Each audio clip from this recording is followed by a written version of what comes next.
Hi, everyone. Welcome to Hot Seat with Cognizant Clay. I am your host, Clayton Terrio. Today on the show, we have Trinity Jagdeo. Trinity is the founder and CEO of the charity From We Can't to We Can. She publishes and illustrates children's books where the main characters have some form of physical disability. She hopes to include this underrepresented demographic in children's books and movies. I hope you guys enjoy it. Hi, Hi, how's it going? I'm good. How are you? Good. Thanks for doing this. I really appreciate it. Of course, no problem. Thanks for having me. Yeah, of course. Well, first of all, how are you doing, Trinity? I'm good. Just hanging in there, trying to enjoy quarantine. Yeah, it's a little hard, but it is what it is, right? We got to just Yep, keep moving and hope it passes soon anyway. absolutely. So so Trinity, I have you on here because you are the CEO and founder of From We Can't to We Can, and that you're trying to focus on, writing books with characters with disabilities because it's very misrepresented in media, as you are well aware. Can you tell me a little bit about the charity? Yes, so I started my nonprofit organization back in 2018 when I was 17 years old. So I've been running that for about 2 years now.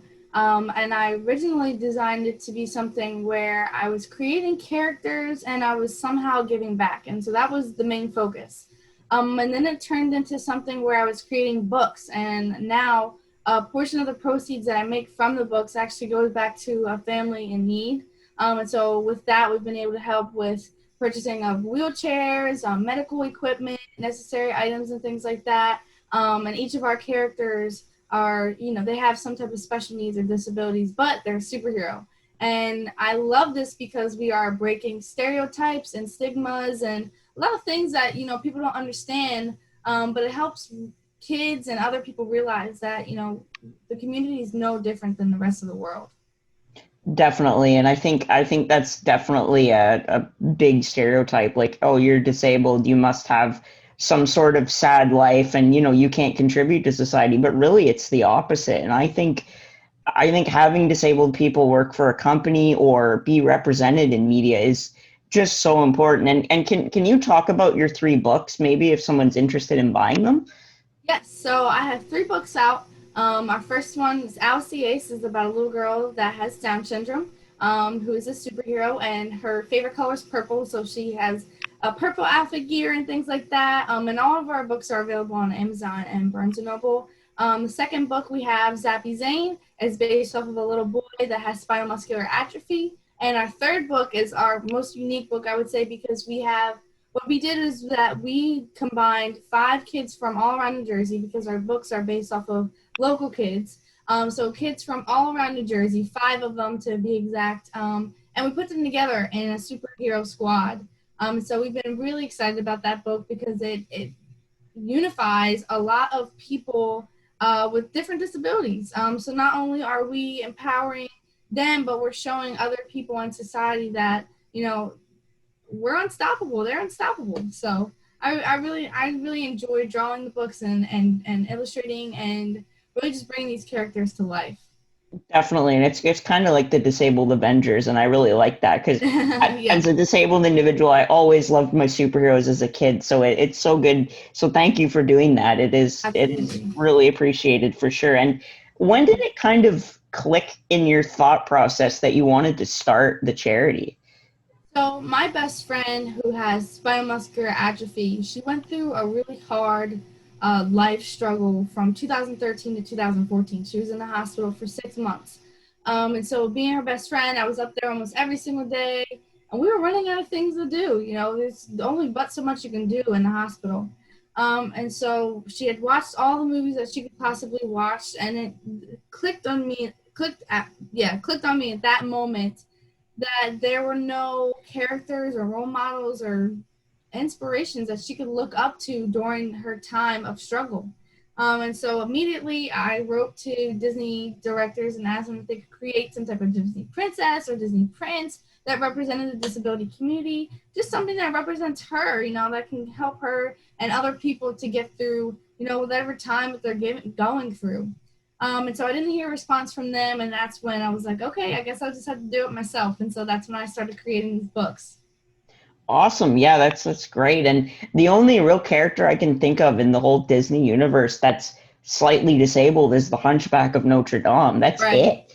Like right. it's really underrepresented. And I've got two young nieces and they grew up around me. So they don't stare. They always go up and say hi to disabled people. And it's just such a nice thing to see for sure. And so as you said, Alexis, you're pretty much your best friend for your whole life, and she's got SMA. Can you tell me a little bit about her and what she means to you as a friend?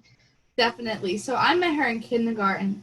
And obviously, young kids, they have a lot of questions and curiosity when it comes to people that are in the disability community. But when I saw her, she had immediately broken every type of stereotype or stigma I could have had as a 6 year old. She was playing hopscotch just like everybody else. Like her wheelchair didn't even exist. The way she was just playing and going around, and it was amazing to see because something just hit and I was like, okay, they are no different than anybody else. And so immediately we had just become best friends. And, growing up with her, I noticed, I'm obviously not in her shoes, but, being her best friend, I noticed a lot of things that, that she goes through that, people who don't have a disability don't go through. The staring, the people being upset that she has to use a different device because she can't write the same as everybody else, or she can't go outside today because she has to stay inside because of the weather and her health, and all these different things. And so I wanted to make sure that I was her advocate for her and with her. And ever since our friendship, I have just never stopped fighting for her, being with her, doing whatever I can to really, the whole organization is an inspiration because of her. And I am forever grateful for everything that she teaches me. We have sleepovers all the time, and I'm still learning. I'm still doing what I can for her and gathering as much information. But she is the kickstart and the reason why I started my nonprofit. We actually had a virtual show that we did last month. She was actually a part of it, in which she would help me interview people from the disability community. And so not only, was I inspired by her, but I made sure to include her so that her herself, she could be an advocate. She could inspire people and show that, like you said, she's not a sad story. So, she means a lot to me.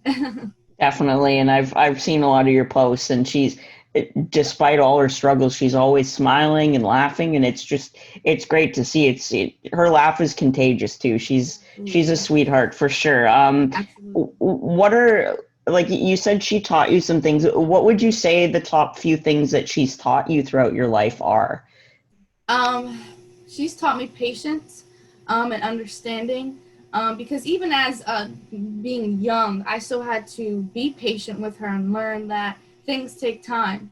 Whereas, we're walking down the hall and I want to walk faster, her wheelchair goes slower. And, I was learning those simple things, but it meant a lot to her.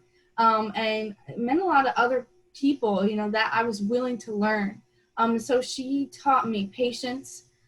She taught me compassion, and she's the kickstart of the passion that I have for the special needs community, just to fight for them. She's taught me advocacy, just learning the stuff that she can't do because of her disability. I've advocated and pushed her to help her do things that she can do, and help her find her voice. But really, while I was helping her find her voice, she was helping me find my voice. So it's a really very unique relationship. So she's taught me a plethora of things, but to put it in a nutshell, those few things, definitely, for sure. For sure, and being disabled myself, I've learned patience. Like sometimes you're hard on yourself that you take longer than others, but it's not your choice that you're in that position. So you just got to deal with it and deal with it the best you can. And it's not always easy, but and I think the other thing too is she's disabled, and you're, with all the Black Lives Matter going on, I've noticed you've been posting a lot of that. So it's kind of, I find it very similar. Like the Black struggle and the disabled struggle is very similar. No one hears their voice, and it's like, well, why is that? It's 2020. Like, figure it out. Whether you're gay, Black, or disabled, what does it matter? Like, I just don't, get it. But it is what it is, and I agree. hopefully we can change it one step at a time, right? Yes, absolutely. And so you mentioned your little series there on, I think it's Instagram, I believe. I The post on both YouTube and Instagram, so yeah. Okay, so the at home series, and I've been watching some of those, and I watched the one, I believe it was Alexis's little sister, and just the wisdom that that little girl has is incredible, and I love the perspectives. And what has hosting that been like, and what are some of your top memories so far from that series? Definitely that YouTube video. Ava, I see Ava all the time, so I'm used to this little girl, 7-year-old little girl playing, want to do this, want to do silly stuff. And then when we sat her down to talk about that, it blew our minds because she displayed herself as a little girl like she is, but then when you actually have to have that conversation with her, we had no idea that how much she understood. And I feel like maybe siblings of people with special needs and disabilities, maybe they are underestimated because they're doing a lot. They have to understand a lot at a young age. They have to take in a lot at a young age. And so she's incredible, and a lot of people, I would say all people that have siblings with special needs and disabilities, because they are built-in best friend. I love that term. I think Alexis told me that, a built-in best friend. So she's a number one, I would say, top memory, just because of all the emotions she has at such a young age and love that she has for her family. It was definitely mind blowing. But from that experience in general, I never thought that it would have turned into something where we were interviewing people from all over. I thought it would be something for a couple weeks that we'd be interviewing a couple people from New Jersey. We interviewed people from California to Texas. I think one Michigan. There's a plethora of places that we've interviewed people from, and all the stories I would say are the same in the sense of they all have their own experiences of discrimination, and telling people that we're no different than anyone else. There's another interesting story about a little boy. His name is Jake. He's actually one of our superheroes that we have in our last book. I want to say he's around 5 or 6, maybe a little older, but his mom actually had to get a special needs attorney at the age of, I think it was kindergarten, around his kindergarten class, because they had classified him, because he had a physical disability, they thought he had a mental disability, and they were treating him as if he had a mental disability as well. And so she actually had to fight her own child's school that she had placed her child in. And so it's eye-opening, and that's only, I think we interviewed around 30 people. That's only, 30 people out of the millions and billions of people that have special needs and disabilities. That's just their story. So it definitely, it helps fight ignorance, I would say, because there's incredible stories, sad but inspiring at the same time. So that series definitely helped enlighten a lot of people. Definitely, and it's perfect for COVID because obviously we're all the disabled people are very high risk to get it. So it's great to give them something to do, and that's why I started my whole channel is COVID hit, and you kind of realize, okay, now everybody realizes what it's like to be disabled every day. And Right. everything is a risk. Going outside is a risk for us because you don't know, the temperature could change, you could get sick from that or whatever it is. You don't know who you're interacting with. So I think that's a great little perfect name too for the circumstances as At well. home series. Yeah, I love it. Yeah, so I have a little segment here that I do with my guests called rapid fire, where I just ask random questions. Okay. So first question, since you're from New Jersey, who's your favorite person from New Jersey? Wow.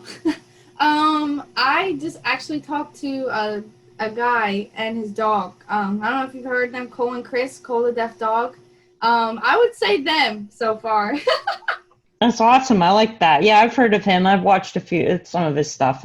Oh, It's that's awesome. it's awesome for sure. And what is your favorite thing to eat? From New Jersey or just in general? Just in general. I'm a vegetarian, so I'm just gonna have to go with. Well, actually, I do still kind of eat seafood here and there, so I would just have to say like seafood pasta or something. That's a good one. And if you had a playlist, who are your top three favorite musicians or artists? Okay, that's Good. So I listen to a lot of Christian music, so I would have to say Elevation Worship, Carrie Job, and so I think Social Club. So yeah, that's what I have. Awesome. I got to check those out. I've heard of them, but I've never listened. So Definitely. I'll give it. I always like asking because I like new music. So there you go. Yes, they're awesome. And last question: if you could be anyone, living or dead, for 24 hours, who would you choose? Oh, that's a good question. Jennifer Lawrence. She's my favorite actor, and she's like an activist and things like that. And I would love to like just have 24 hours playing the role of Katniss, and when she played the role in Hunger Games, that would be awesome. Jennifer Lawrence is also such a weirdo, and I love that because Yes, she is so opposite of most Hollywood stars. Like, I remember on exactly. the red carpet that one time she's like, "Can we order pizza here? I'm hungry." And like that just like no one thinks of saying stuff like that. I love Right, her. She's exactly. I hilarious. love it. Yes, it's she's real, and that's what I love about it. Like her personality didn't change before she was famous, and it didn't change after. So that's what I really love about her. Exactly. She's great. So just back into the questions a bit. So apart from your own charity, what are some charities that mean a lot to you or that you support? Oh, that's a good one. I had. Have you ever heard of Bianca's Kids? Yes, I have. I love that charity because they don't. It's not just for special needs kids. It's for all kids that are going through a rough time. You know, kids that may have cancer, or even smaller stories in the sense of a child can't go to school, so they need help with going to school or things like that. So they help kids all over the place. There's this other, I believe they're a charity. They're 501(c)(3) nonprofit. They're therapy dogs that go all around the world that was administered to people who have gone through catastrophic events. So when there were some hurricanes recently, the California fires, those dogs go out and touch base on people who have gone through those catastrophic events. So I would definitely say those two. Yeah, those are definitely good ones. And so going back to the COVID thing, so obviously with COVID, kind of the second wave coming in, it's a little hard for people to do what they consider as normal. So what is next for you while the pandemic's still around, and what are some goals that you wish to attain once everything is back to normal? Definitely. I'm so glad you asked. So right now, actually, we are working on trying to animate our books. It's definitely a long process, but that's what we were doing while we, are at home. And I think it was almost the perfect timing because it's always something that I wanted to do. And there's not many things that you can do right now as far as fundraising and going out. But we also plan to have another gift basket event towards Christmas. We did that back in July for our third year anniversary event, which we had originally planned to have a fashion show for the disability community, and we actually had a lot of contestants, but we had to postpone that. So we did that in July. We raised nearly $4,000. So we want to do that again in December and raise more money for families. And then once COVID goes away, we want to have a fashion show again as our celebration. So definitely have a lot of things planned. But as far as COVID right now, we're hitting hard with animation and gift baskets. Definitely. And like we said earlier, you got to do what you got to do. There's not much we can do about it. So stay Exactly. strong and hopefully it goes away soon. I don't know. We'll see. Well, that's about all I have for you, Trinity. Thank you so much for taking the time today. I really enjoyed it. It was a lot of Of fun. course. Yeah, Thank you and I so much for will, having me. yes, anytime. I will send you a link out when it's posted. It should be up tomorrow. Oh, okay. Awesome. All right. Well, you take care, stay safe, and all the best. You as well. Thank you, Clayton. Yeah, take care, Trinity.